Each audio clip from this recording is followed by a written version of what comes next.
Hi everyone, welcome back to my channel. My name is Jenny. I apologize in advance if you can hear chainsaws in the background. It is what it is. So I wanted to join you today to talk about my rereading project that I had for 2024.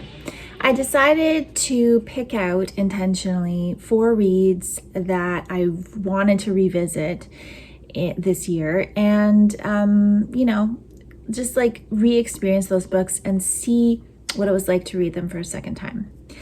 So it was a really interesting little experiment for me, and so I thought I'd just share a few of my thoughts with you today about that. I ended up reading 1 memoir and 3 novels.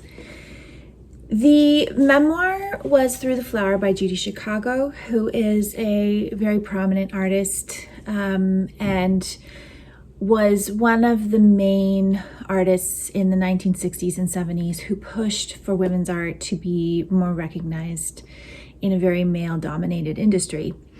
And this book chronicles her childhood, her coming of age, her education, and then her work with women through the 70s, creating community and creating art projects.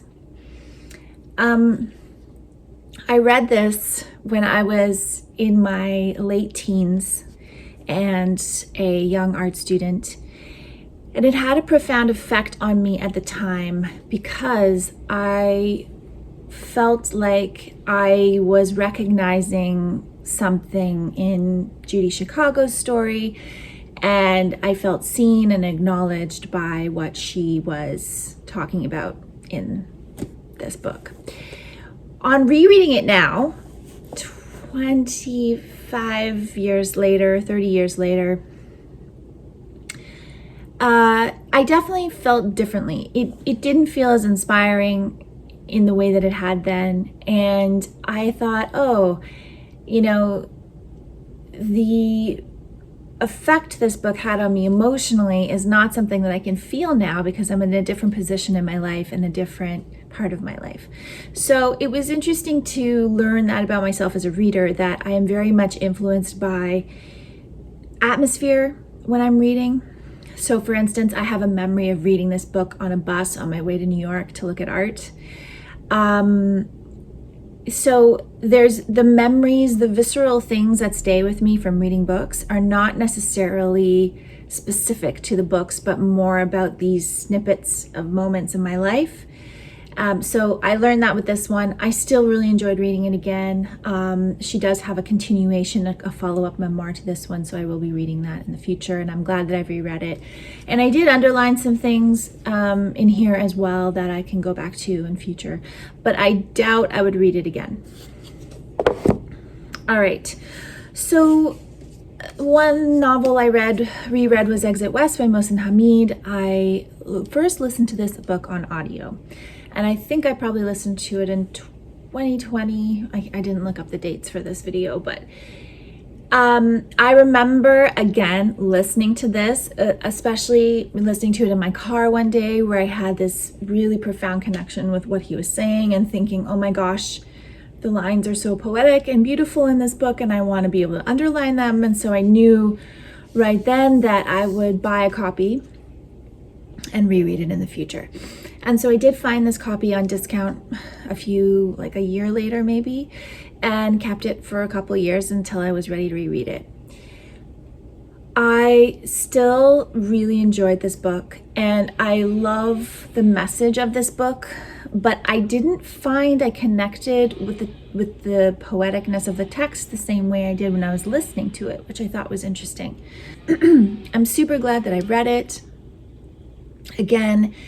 And I still stand by the message in this book, which is so full of hope. It takes a scenario of the world changing that could have been a disaster, and it makes you feel hope at the end, which was just such a reassuring feeling, especially in the times that we're living in right now, which I think are so dire at times, and we just feel this lack of hope towards the future, and that's what this book holds for me.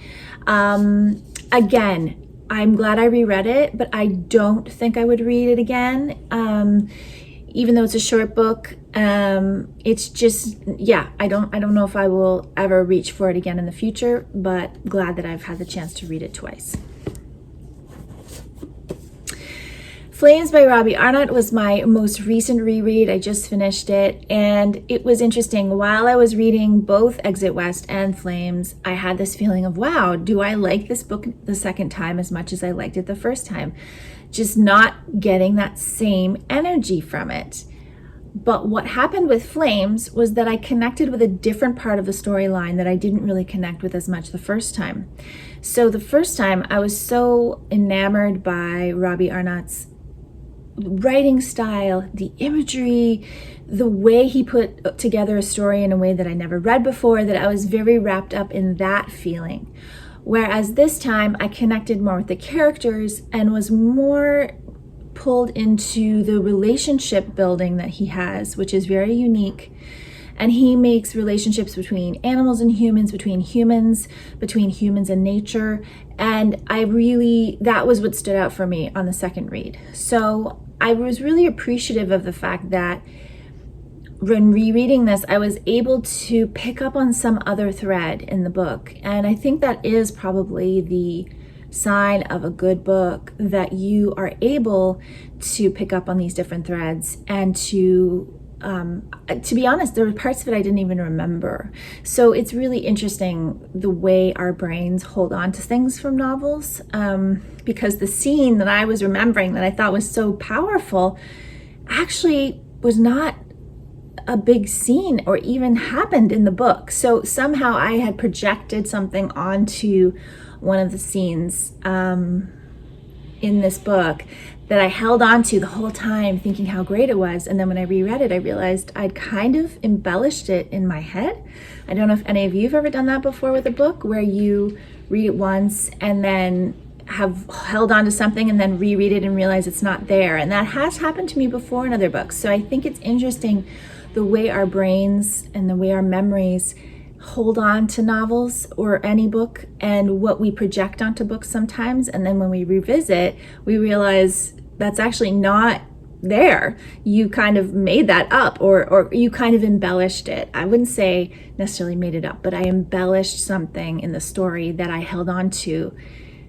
And when I reread it, it wasn't there. So very interesting observation when rereading this.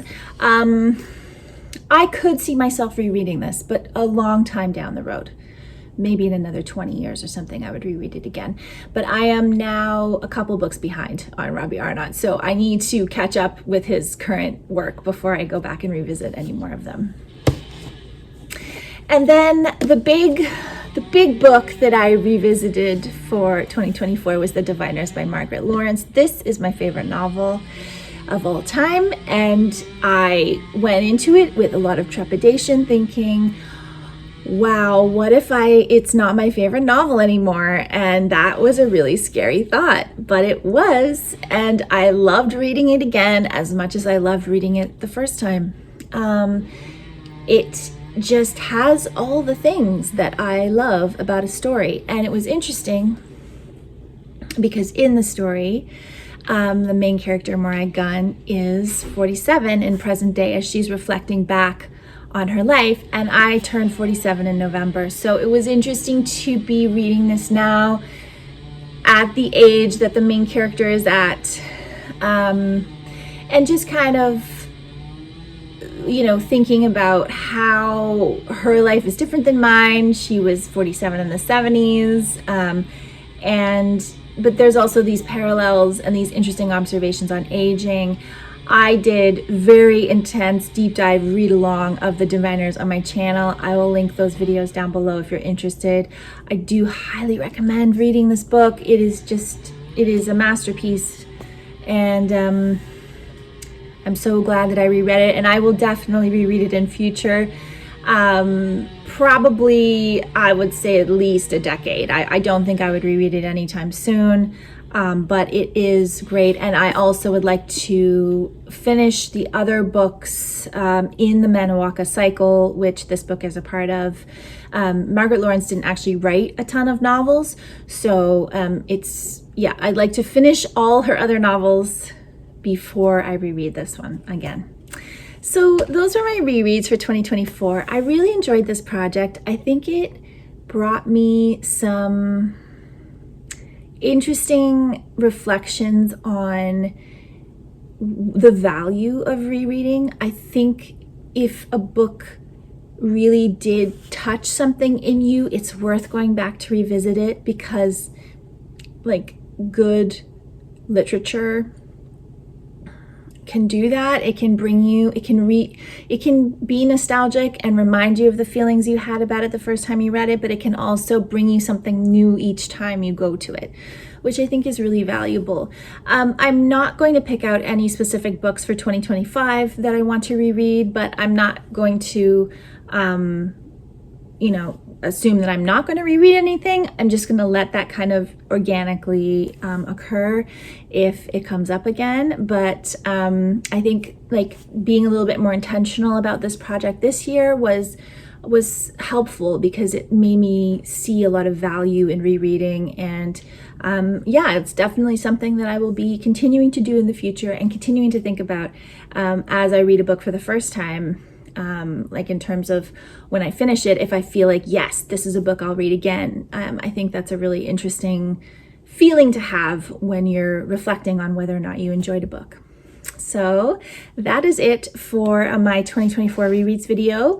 I will be wrapping up my other project for 2025, which was my 5-star reads, later on this month, and also sharing what I'm planning to do for reading projects in 2025 in the next 2 months. So I hope you'll stick around and subscribe and comment and let me know if you like rereading, and I will be back again soon with another video.